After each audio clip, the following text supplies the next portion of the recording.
Hello everybody, welcome back to the channel. Now in today's video, we're going to do a very quick review of the Samsung Galaxy Z Flip5 that I've actually been using for the past 1 week. Now there's actually quite a fair bit of upgrades to this particular device, but in today's video, we'll cover over a couple of key points here that I think you should know before making the purchase decision. Now we're going to start off the first key point here with all about the external display, which Samsung is calling the Flex window. Now obviously you have seen a lot of videos by now, and this is actually the largest external display or Flex window that you can find on any Samsung device to date. The size across here is actually 3.4 inches. It's an AMOLED panel and it actually refreshes at 60 Hz. But what's most important is what you can actually do with this Flex window. There's a lot of functions that Samsung has opened up for you to be able to interact with this Flex window. For starters, we do have here different kinds of wallpapers that you can choose. They are very interactive and you can actually customize a lot of these wallpapers here at the front just to give that personal touch. In fact, Samsung has even designed sort of like a tap NFC kind of card they can stick onto the back here that actually changes the wallpaper at the front. So I just think that in terms of personalizations and customizations, the Samsung Z Flip5 is taking it to the next level. Alright, so that's just in terms of the wallpaper at the front.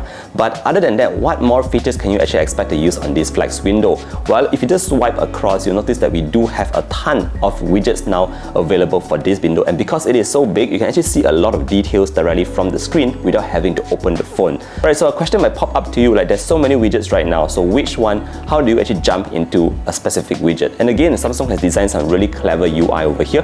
What you need to do is just pinch on the display and then you'll be able to access and see all your widgets at a glance. So that's super easy because you can just tap into a specific widget and jump into it, and you are just right away in that widget itself. Another interactive part about these widgets is that they are sort of live and they are running in the background. So say for instance, let's say you were to go into a timer app or a countdown or anything like that, and if you just hit the start button, you will notice that the clock starts running. But when you just swipe up and go back to the home screen on the Flex window, you will notice a tiny bubble at the bottom left corner that shows that it is still running in the background, and you can just tap on that tiny little bubble and jump back into the widget itself. So it's very interactive and a very clever way to play with these widgets on the Flex window. Alright, so what else you might think that can be used on this Flex window? Well, of course there are a couple of applications currently supported at the moment. I would say that the most useful feature for me for the Flex window here is the fact that we can now reply to messages directly from the Flex window. Other than that, you also get a huge keyboard, the entire large keyboard layout, so that you can just type any kind of words there instead of just giving in shortcut prompts. You can type in full message replies directly from the Flex window, and I think that's really awesome. Another few applications that's actually being supported on the Flex window right now is actually the YouTube app and the Netflix app, which allows you to watch videos directly on this 3.4-inch AMOLED display. Now you might be wondering, why do I want to watch a video on the Flex window instead of the larger display on the inside? Well, just to give you a couple of use cases. So I was actually just lying on the bed before I went to sleep, and I was just browsing through the Flex window and I was just watching a couple of videos, and I noticed that just holding it like this and watching the video just made it so much simple. I don't have to watch anything on a huge screen or anything like that. It was just very much viewable. So I think it still makes sense here to watch YouTube on this Flex window. Other than that, if you are watching Netflix, the cool thing here is that it is still able to show you the subtitles at the bottom even if you're using the Flex window to watch the video. So again, I think it just opens up more use cases for you to use your phone. And I'm not saying that you should watch videos on that small display. Of course, you still have the larger display on the inside, but there is that option for you to do so if you want to do so.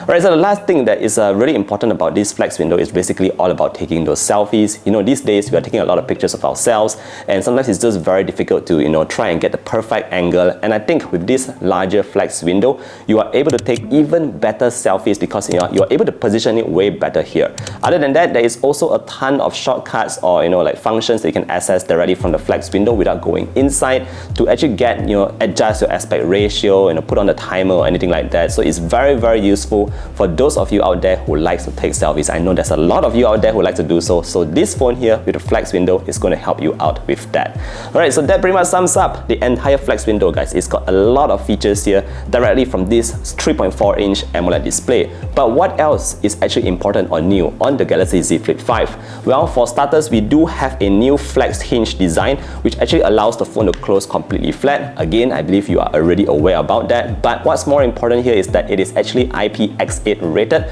That means that it can it's sort of like water resistant, so it can survive a couple of splashes of water to it. Obviously, I wouldn't recommend you to take the phone down swimming in the swimming pool, taking videos and all that. But the good news here is that it is very tight and it is water resistant.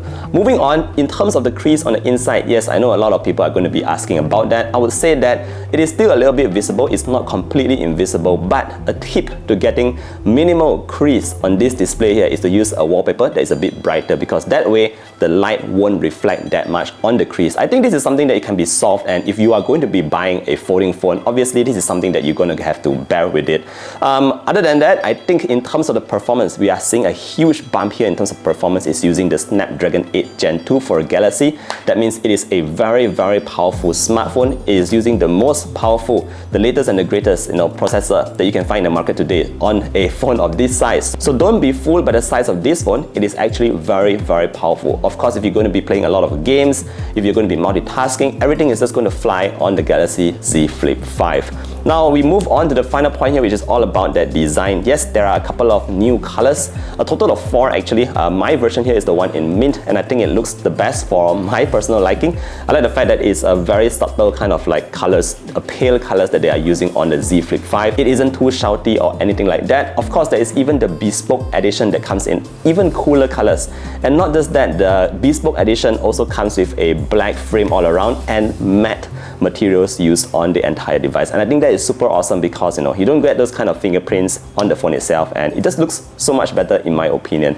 Alright, so there you have it, the very quick review of the Galaxy Z Flip 5. I think Samsung is going in the right direction with how they are designing the Galaxy Z Flip 5. Before we end, I'm going to show you a couple of photos and videos that I took straight out of the camera from the Galaxy Z Flip 5, just to give you an idea of how this camera performs here. Now with that said, thank you for watching today's video all the way to the end. If you have any further questions, feel free to leave me a comment down below. Don't forget to drop a like and sub to the channel if you want to see more content like this, and I look forward to seeing you guys in the next one. Stay safe everybody.